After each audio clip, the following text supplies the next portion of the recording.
How to avoid career suicide when you're stressed at work. This is Susan. Things aren't going well at work for Susan, so she needs some help. Susan's in luck. We know about this tool called the ACT Matrix. It's a certain point of view. We're going to try to do some noticing with this ACT Matrix to see if we can help Susan. The first step is in noticing who or what is important to me. For Susan, her colleagues are important, her job's rewarding, she really likes the people she serves, she takes pride in her work, and she has a lot of autonomy at work. This job ticks all the right boxes. Next we ask what yucky inside stuff is showing up. For Susan, she noticed that she was tired, she was frustrated, she was overwhelmed and stressed.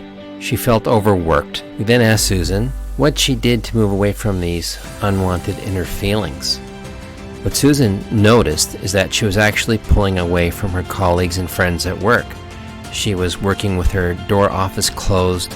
She wasn't very talkative, and at times she could be quite short with her colleagues. What Susan then noticed was that all these things she was doing to move away, which were actually not helping her at work, were all as a result of having too much work to do. She was the kind of person who always said yes to everything. So she needed some strategies on how to deal with her workload.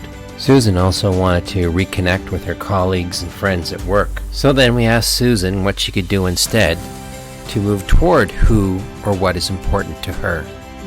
For instance, she could try different strategies to say no politely to extra work. She could try to delegate some of her work, and to connect with her colleagues at work, she could even go on coffee breaks. By doing these things and connecting more with her co-workers, Susan would more likely feel better about her work and start enjoying her job again. Viktor Frankl, a psychiatrist and Holocaust survivor, wrote, "Between stimulus and response there is a space.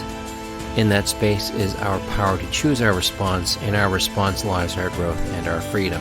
What we do with the Matrix, this noticing tool, is to help find that space between stimulus and response, to give us the opportunity to choose the response we'd like to make to move toward who or what is important to us. That's where our freedom and our growth lies.